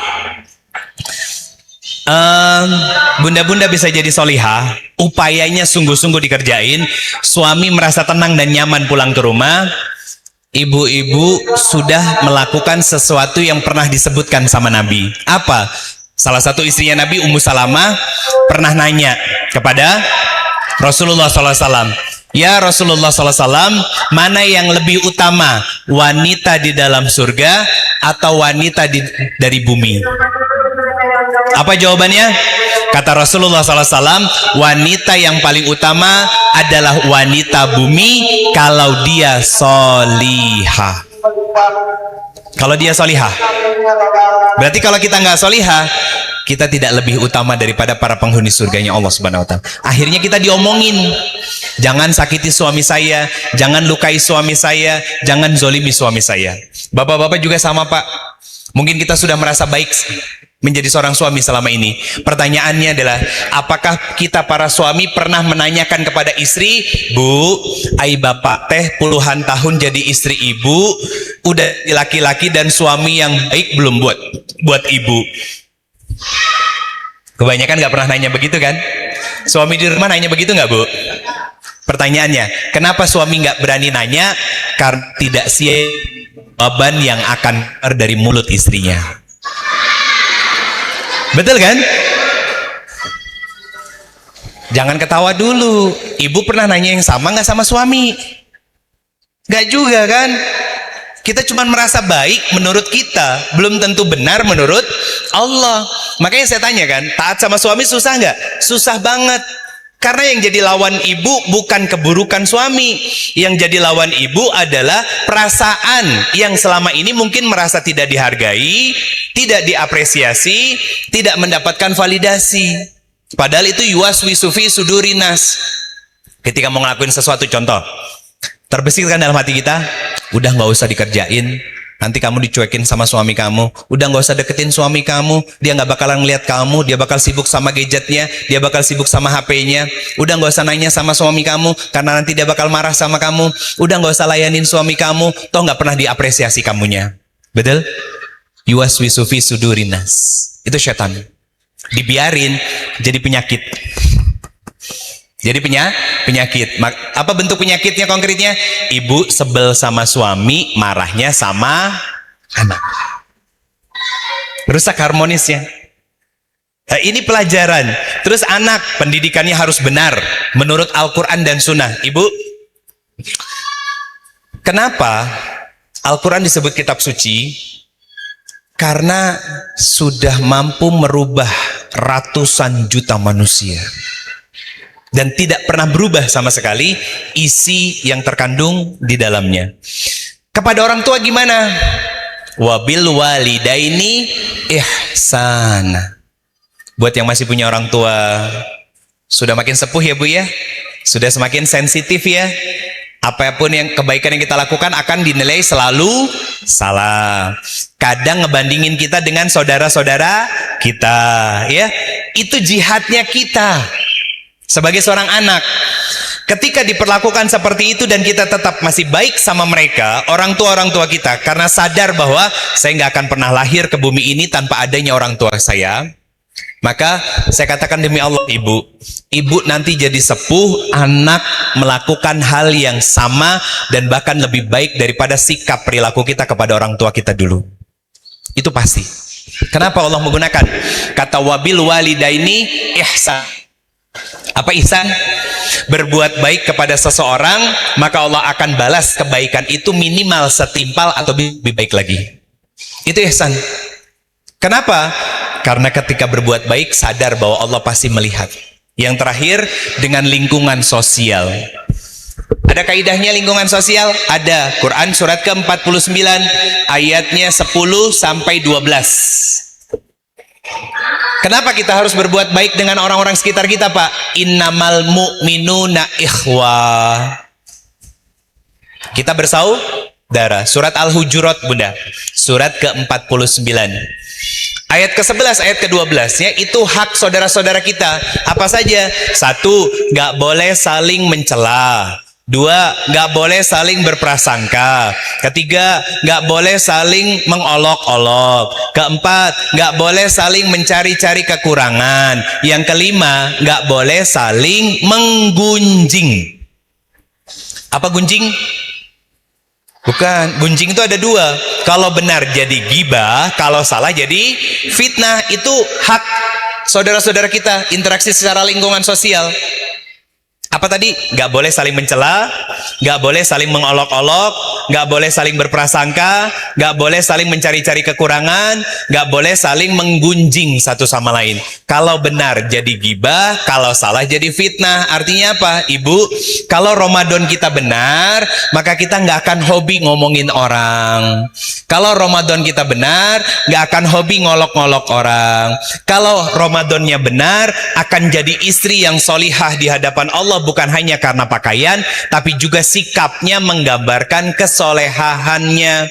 Sama bapak-bapak juga, kalau Ramadannya benar, maka sikap perilakunya semakin baik, semakin lembut, nggak tegek, nggak kasar, nggak cuek, nggak kaku kayak kanebo kering. Ada perbaikan. Itu harmoni, Pak. Harmoni Ramadan menjadi kurikulum kehidupan kita. Harmoni Ramadan bersama dengan keluarga, harmoni yang kita bangun dengan Allah akan menjadi sebuah catatan penting untuk Allah harmoniskan keluarga kita, baik dengan keluarga inti, pasangan, anak, orang tua, juga lingkungan yang jauh lebih besar yang merupakan keluarga kita yang jauh. Itu yang bisa saya sampaikan, Ibu semuanya. Koreksi 5 ini sudah 13 hari. Gimana hubungan kita sama Allah? Gimana hubungan kita sama pasangan? Sebagai suami, bagaimana Pak sama istri? Apakah masih sibuk nyawa HP di rumah? Ya. Sebagai seorang istri, bagaimana perilaku dan sikap Bunda sama bapak dan suami di rumah? Ustadz, gimana kalau suami saya sudah nggak ada? Masih bisa berbakti. Gimana caranya? Jaga kehormatan aurat sebagaimana suami masih ada, kerjakan amalan-amalan yang kita kerjakan saat suami masih hidup dan pernah diajarkan sama suami. Maka itu akan menjadi jariah bagi suami kita. Bagaimana dengan anak kita? Lihat anak kita, Pak, Ibu. Sudah soleh dengan standar Allah atau soleh standar manusia padahal toleh di hadapan Allah? Tahu toleh? Toleh kan berarti nggak soleh. Simpelnya gitu. Jadi simpelnya gini deh, Ibu, saya tutup dengan satu kalimat. 13 hari puasa Ramadan, banyaknya melangitkan amal soleh atau amal salah. Itu aja. Ya Pak ya. Karena apa? Harmonisnya kita dengan Allah, hablum minallah, maka akan menjadi harmonisnya kita dengan lingkungan. Itu yang bisa saya sampaikan. Kurang lebihnya mohon maaf. Pas jam 11 Kalau Bapak Ibu ada yang mau bertanya silahkan. Insya Allah dengan senang hati saya maksimalkan untuk bisa menjawabnya. Mohon maaf kalau ada kurang-kurangnya. Keterbatasan itu ada pada diri saya. Tapi inilah cara untuk kita membangun harmoni. Bukan hanya sekedar terlihat soleh di depan manusia, tapi betul-betul soleh dengan sesama. Lewat sikap, ucapan, perilaku kita dalam berinteraksi secara sosial. Kenapa? Ibu, bapak, persentase hablum minallah itu sedikit, kecil. Kapan dikerjakannya? Sholat 5 waktu, tahajud itu juga kalau kerjain tahajud, duha itu juga kalau sholat duha, qobliyah ba'diyah itu juga kalau ingat, ngaji Quran nggak seberapa. Selebihnya waktu kita habis dalam interaksi sosial. Dengan siapa? Pasangan, anak, orang tua, dan lingkungan sekitar yang jauh lebih luas lagi. Maka pastikan apa yang kita lakukan dalam berinteraksi secara sosial menggambarkan kualitas interaksi kita dengan Allah. Allahu a'lam bishawab. Jazakumullah khairan katsir. Baik, alhamdulillahirabbil alamin. Jazakallahu khair kepada guru kita Ustaz Ridho Febri. Selanjutnya kita akan buka sesi tanya jawab Bapak Ibu semua. Maka dipersilahkan, ada yang mau bertanya? Oke.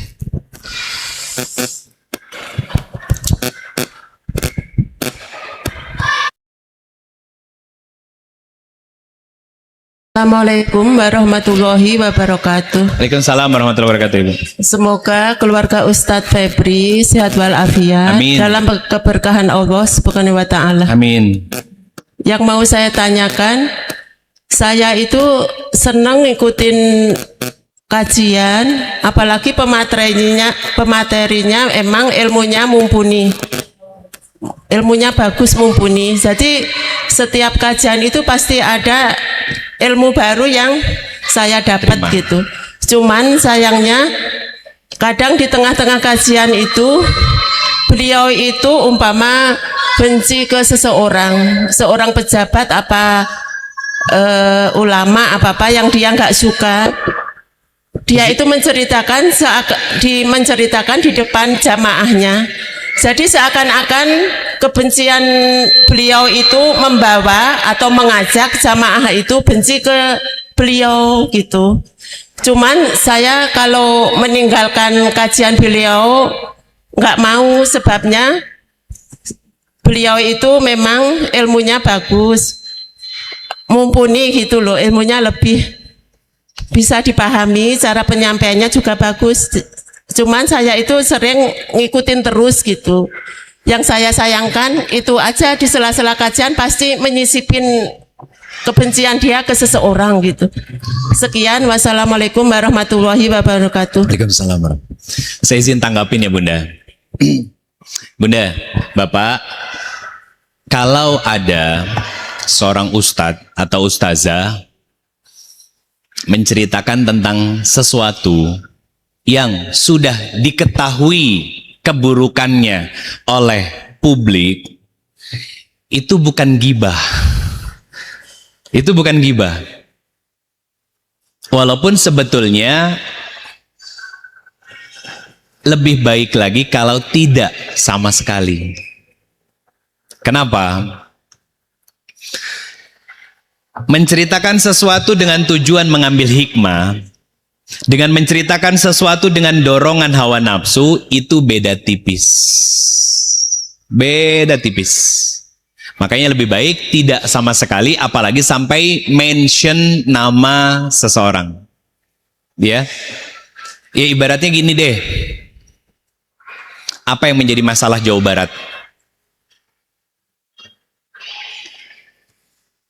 Juara satu perceraian se-Indonesia, juara, kan Bandung juara dan Jabar juara kan?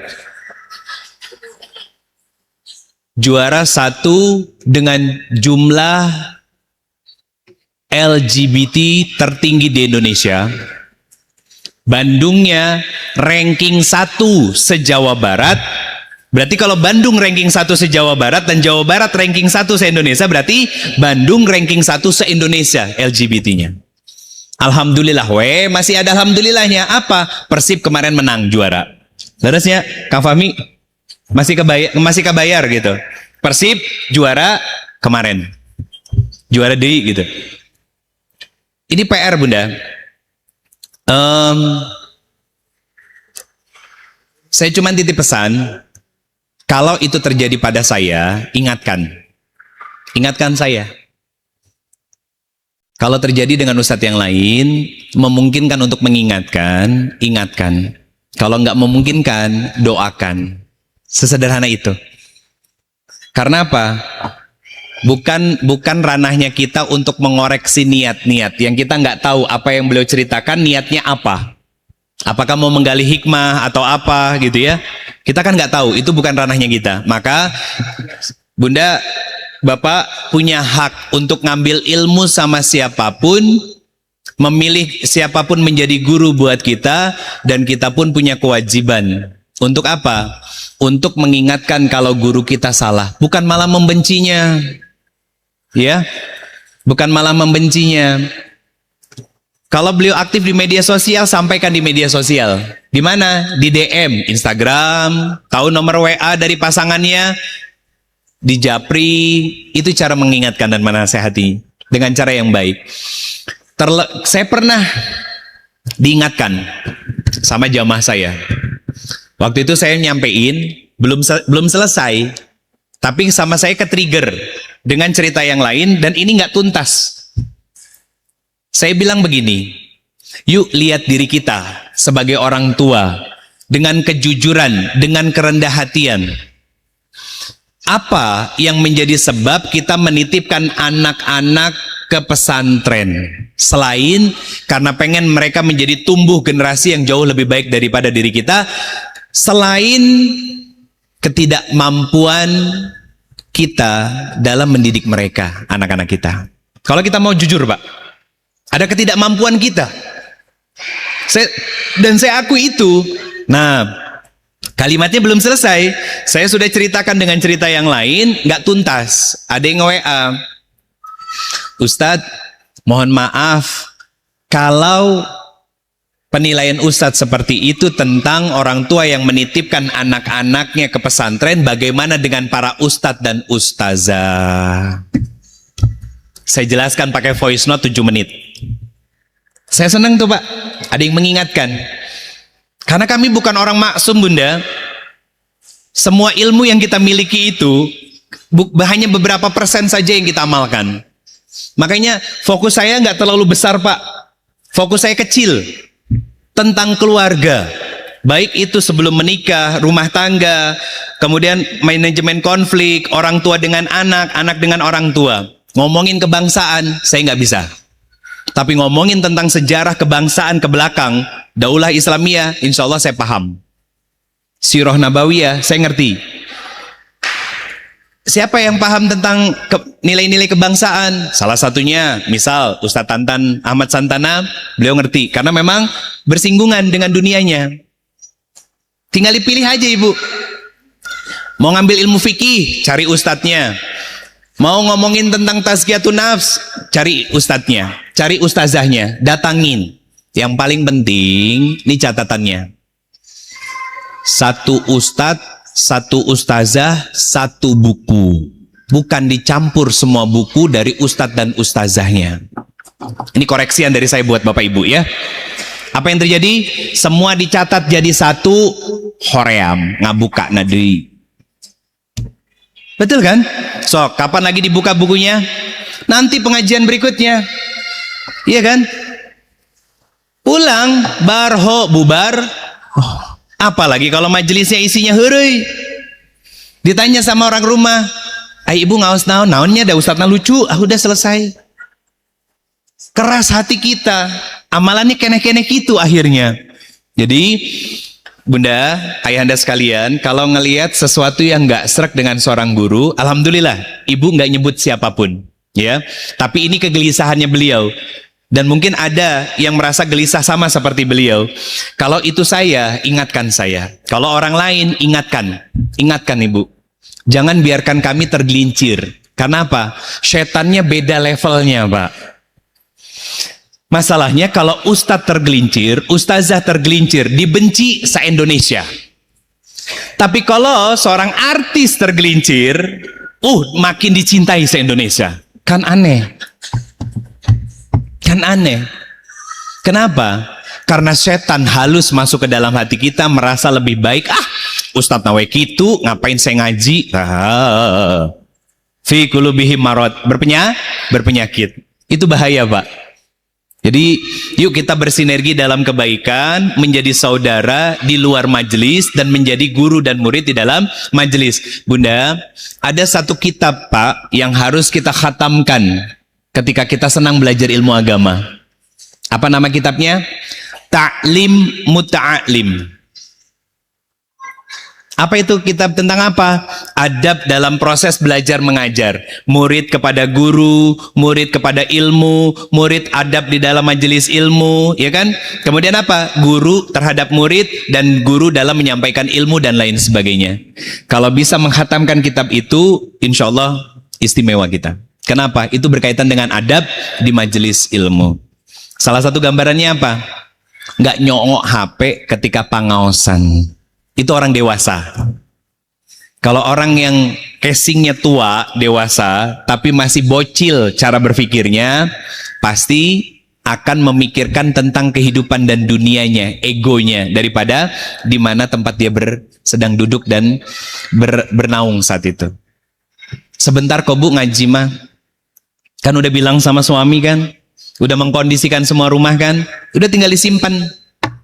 Tinggal disimpan. Ngapain? Ngaji, dicatat, buka Qur'annya, buka mushafnya, ditadaburi, diberikan catatan. Selesai pulang ke rumah, dibuka lagi. Kan nanti masaknya sore. Betul kan? Dibaca lagi. Ngapain? Untuk memurojaah biar masuk ke dalam hati kita dan akhirnya dimudahkan untuk mengamalkan. Itu salah satu adab terhadap ilmu. Kenapa? Diizinkan sama Allah untuk mudah mengamalkan karena memuliakan ilmu. Allahu a'lam bishawab. Makasih Ibu. Semoga Allah merahmati Ibu dan menjaga guru-guru kita semuanya. Amin. Ustaz masih ada waktu ya? Satu lagi Mangga? Satu lagi, Mangga ada lagi? Dari bapaknya mungkin?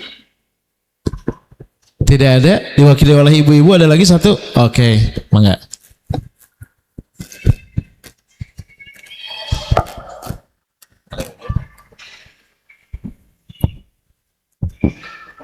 Bismillahirrahmanirrahim. Izin bertanya Pak Ustadz, generasi Gen Z ya sekarang. Kenapa Ibu? Generasi muda sekarang. Generasi muda sekarang. Ya. Mic-nya izin dideketin. Ya. Begini ya, generasi Gen Z sekarang emang ilmunya tinggi ya. Tapi dalam akhlak ketika di medsos banyak kejadian bahwa generasi sekarang emang tidak semua begitu. Tapi di dalam akhlak walaupun ilmunya tinggi, kajian di mana-mana atau dalam kutip di pesantren juga, akhlaknya emang kurang bagus. Okay. Semakin tinggi ilmu malah generasi sekarang makin kurang berakhlak. Nah, sebagaimana dikutip dari kata Rasul mungkin ya, bahwa didiklah anakmu sesuai dengan zamannya. Kata Sayyidina Ali. Oh iya. Jadi bagaimana ini kalau kita mendidik sesuai sekarang sesuai di zamannya, tapi kok tidak sesuai dengan akhlaknya? Oke. Pertanyaannya begini. Kalau akhlak yang dimaksud di sini adalah sikap dan ucapan perilaku dari anak-anak kita yang nggak sesuai dengan harapan kita. Pertanyaan saya sederhana. Apakah kita sudah menjadi orang tua yang sesuai dengan harapan anak? Coba jawab dulu. Para ibu-ibu, bapak-bapak. Yang selalu hadir, Pak. Bukan cuma ngasih uang. Saya ada yang cerita seorang ibu punya anak. Pacaran, backstreet. Nggak berani ngenalin calon suaminya ke keluarga. Dan sekarang anaknya itu tinggal menyendiri di apartemen. Ngurusin kucing, katanya. Berarti orang tua tidak lebih berarti daripada kucing. Tidak lebih berharga daripada kucing.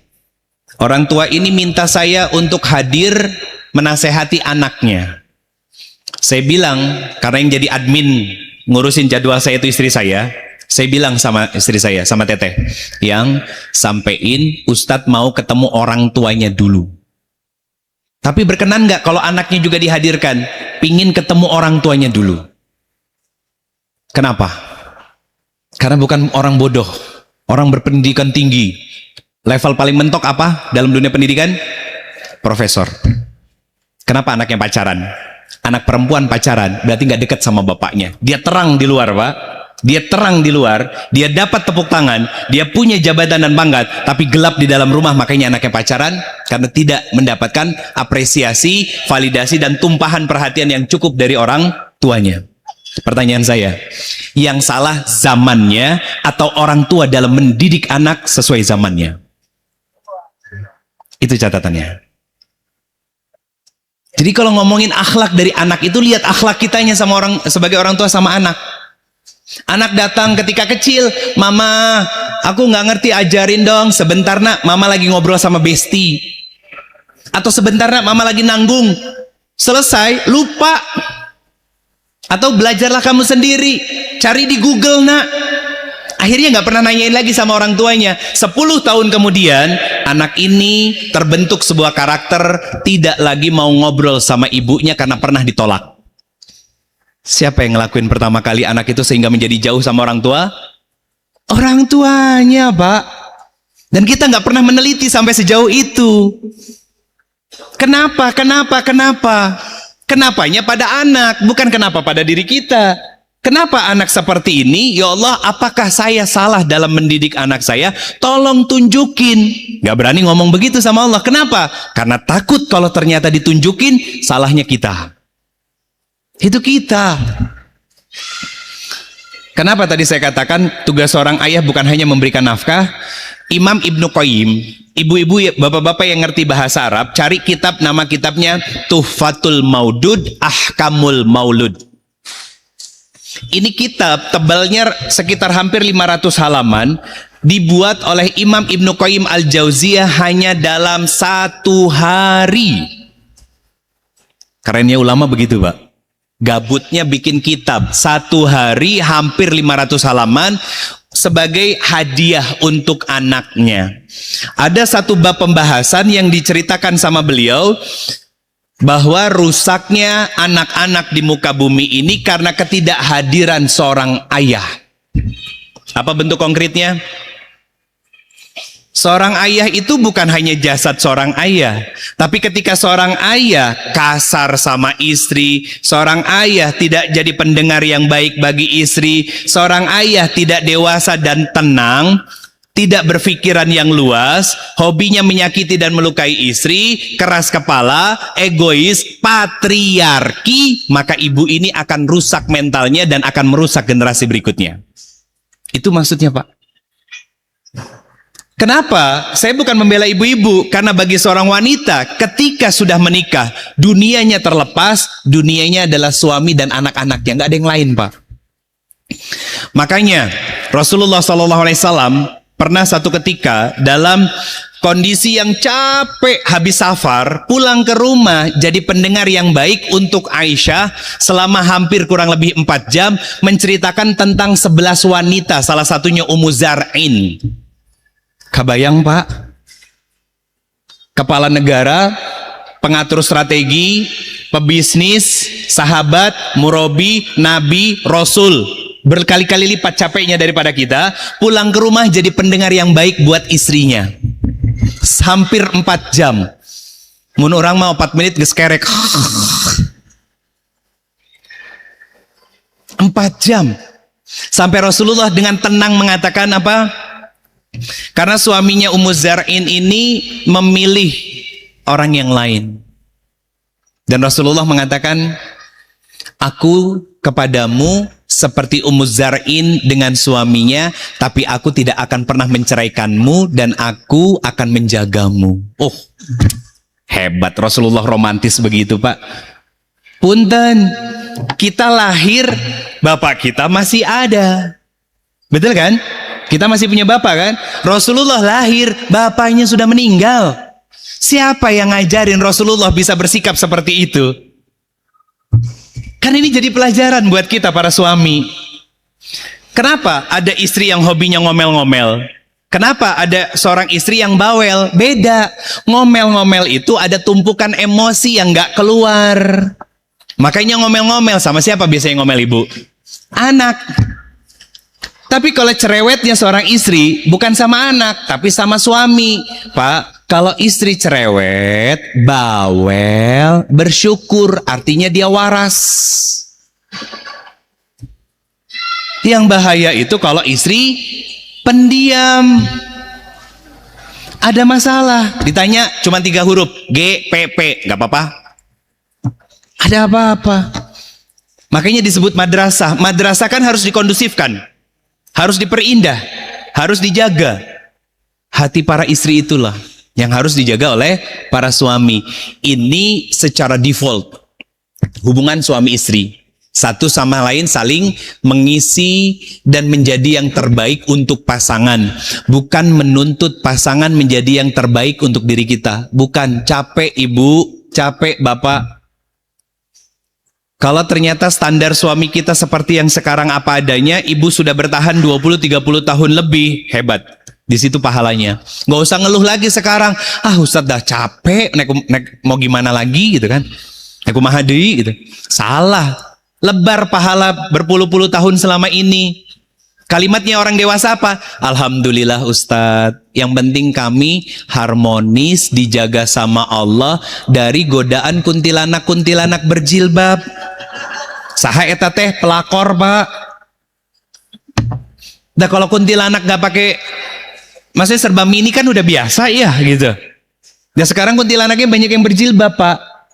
Nongkrongnya di pangosan, di majelis ilmu. Syukuri ibu, disyukuri.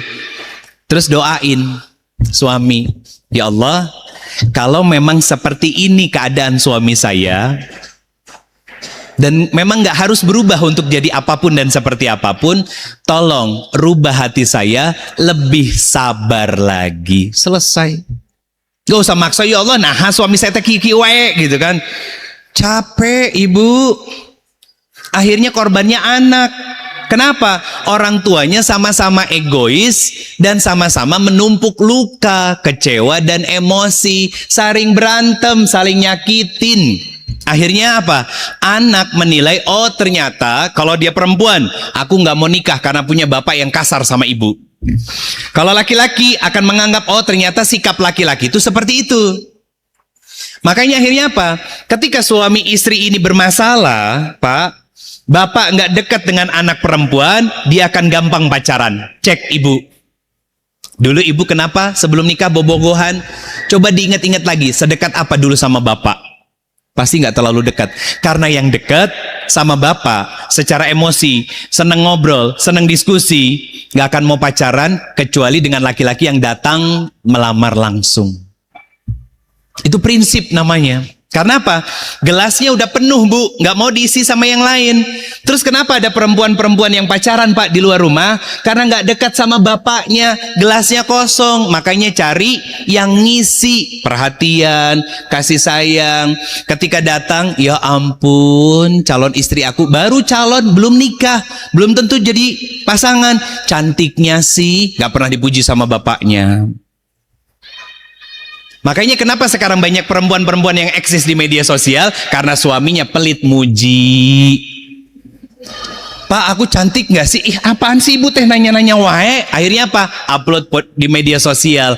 Teman-teman pada komen, Masya Allah teteh cantik banget pakai setelan itu. Itu masalahnya. Semua berawal dari rumah dan itu penyakit, ibu. Penyakit, Pak. Fi qulubihim marad. Da Ustaz abi makieu. Nah, muncul kalimat itu. Kalau memang seperti itu, ya. Coba kita analisa. Analisanya biasanya saya begini, ke belakang. Kalau laki-laki ngomong begitu, Pak, saya analisanya ke belakang. Deket nggak sama bapak? Enggak. Oh, berarti bapak nggak deket dengan bapaknya. Berarti memang ada yang salah. Apa maksudnya Ustadz? Ini proses observasinya, Pak. laki-laki kalau nggak dekat sama bapaknya, pasti akan mengulang pola pengasuhan dari bapaknya kepada anak-anaknya dulu, yang sekarang jadi bapak ngasuh ke anak-anaknya sama persis seperti kakeknya anak-anak dulu. Sok aja cek. Sok cek Pak. Nggak mau diajak ngobrol, ya. Takut ketika ada masalah, itu nggak sehat. Yang akhirnya tadi melahirkan generasi-generasi lemah. Apa wasiat Al-Quran? Saya tutup dengan wasiat dari Al-Quran. Buka Quran surat keempat, An-Nisa ayatnya 9. Ini wasiat Al-Qurannya. Sebagai penutupnya, ayat ke-9. Apa kata Allah Subhanahu wa taala? Wal yakhshal ladzina law taraku, kata Allah, dan hendaklah orang-orang tua yang punya anak, berarti takut kepada Allah seandainya meninggalkan generasi-generasi yang lemah. Lemah di sini bukan secara ekonomi aja, tapi lemah kepribadian. Ya, lembek, benyek kayak generasi strawberry zaman sekarang, Gen Z, Gen Alpha. Mama, aku nggak berani, aku takut. Yang ngasih kepercayaan diri itu seorang bapak. Nak, bapak percaya kamu bisa, dipeluk anaknya. Semangat dia. Kenapa? Dapat semangat dari bapaknya. Dia takut kenapa? Selalu dikuatkannya sama ibu doang. Kan fakta. Ya, fakta. Para ayah kan zaman sekarang begitu. Sibuk cari kerja, cari uang. Di momen-momen tertentu nggak hadir. Saya bersyukur anak saya disekolahkan di salah satu sekolah yang kedua orang tuanya bagi rapot wajib hadir. Wajib hadir. Dan saya setiap sebulan sekali kajian bulanan orang tua. Saya bolos, dipanggil sama kepala sekolah, Pak. Ustadz dipanggil Ustadz. Beberapa kali nggak ada perubahan, ada kemungkinan anaknya bakal dikeluarin. Punya prinsip. Apa nama sekolahnya? Kutab Al-Fatih. Di Bandung ada di Cimenyan, ya, ada di Cikadut, ada Gede Bage, ada di Cileunyi. Kebetulan saya tinggal di Cileunyi, kutabnya yang di Cileunyi. Salah satu dewan penasehatnya siapa? Ustadz Maman Surahman. Jadi ada di orang tua diajak Pak untuk sama-sama belajar. Kenapa? Biar kata Allah tidak melahirkan generasi-generasi yang lemah. Bukan juga generasi yang mandiri kebablasan. Anak yang terlalu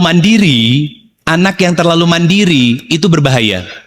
Contoh, singkat cerita, ada seorang laki-laki nyeritain tentang saudaranya yang baru menikah. Sebelum menikah, ya, dia dapat beasiswa S3, doktoral ke Eropa.